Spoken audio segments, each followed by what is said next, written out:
Você sabe o que é domicílio fiscal? Para o cliente. Então é muito importante que você volte com o Bruno Rocha e assine o canal para saber. Muito bom dia, muito boa tarde, muito boa noite. Domicílio fiscal. Primeira coisa que a gente tem que saber sobre domicílio fiscal é que domicílio fiscal não se confunde com domicílio civil. O que eu quero dizer com isso? Por que você está vindo com esse juridiquês? Eu vou explicar. Olha só, o domicílio civil é efetivamente o local onde você mora, você trabalha, é onde você vive, entendeu? Esse é o domicílio civil. E isso não é a mesma coisa que o seu domicílio fiscal. É bem verdade que a maioria das pessoas, a grande maioria, tem o domicílio civil e o domicílio fiscal no mesmo local. Mas o domicílio fiscal, por lei, ele é um domicílio de eleição. E o que é o domicílio fiscal? O domicílio fiscal é o local onde você decide que vai pagar os tributos daquele estado.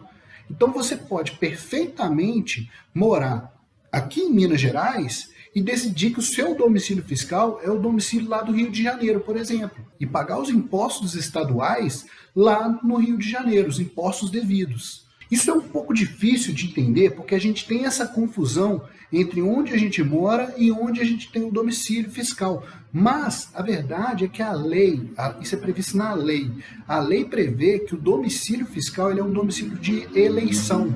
E quando que você elege, quando que você escolhe esse domicílio fiscal? No momento que você está fazendo a sua declaração de imposto de renda. Quando você faz a sua declaração de imposto de renda, você coloca lá um endereço. E esse endereço que você coloca lá é domicílio fiscal. Nesse momento você está elegendo o seu domicílio fiscal. Me diz uma coisa, quantas vezes, quando você fez a sua declaração de imposto de renda, você teve que juntar comprovante de endereço da sua residência? Nunca, não existe isso, justamente porque esse domicílio que você coloca na sua declaração de imposto de renda, ele é um domicílio de eleição. Você escolhe qual é o domicílio fiscal. E por que isso é importante aqui para a gente, no ramo aqui que eu trato, que é planejamento patrimonial da família?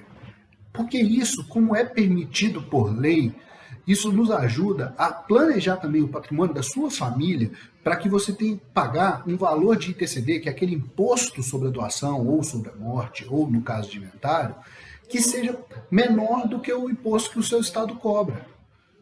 Você pode fazer a eleição do seu domicílio fiscal para um estado que tem um imposto menor. Eu já falei várias vezes aqui no canal, o imposto no Brasil, o imposto do ITCD, ou ITCMD, ou ITD em alguns estados, ele é de 2% a 8%, dependendo do estado que você tiver. Aqui em Minas, por exemplo, nosso imposto é de 5%. No Rio, ele tem uma alíquota progressiva que pode ir de 4% a 8%. No Amazonas, esse imposto é 2%. E não existe nenhum impedimento legal para que você eleja o seu domicílio fiscal no Amazonas e pague o imposto quando você for fazer uma doação sobre o valor de 2%. Nossa, mas isso não é uma ilusão fiscal, o fisco não vai vir atrás de mim? Não! Quando você faz isso de forma escancarada. Se a Receita chegar para você e falar assim, mas por que você mudou o seu domicílio fiscal? Você vai chegar para ela e falar assim, para pagar menos imposto. Porque isso é tudo feito dentro da lei, de forma lícita. É muito importante que você entenda que a eleição do domicílio fiscal é uma escolha livre do contribuinte. Não existe nenhuma previsão legal que vincule o seu domicílio fiscal ao seu domicílio civil, que é onde você mora, onde você reside. Inclusive, o artigo 127 do Código Tributário Nacional é muito claro ao dizer que o domicílio fiscal é uma eleição. E isso é uma das ferramentas que nós podemos utilizar dentro do planejamento patrimonial da família. Meu nome é Bruno Couto Rocha, advogado, especialista em planejamento patrimonial da família. E se gostou do que ouviu, assina o canal e me segue nas redes sociais para ouvir mais.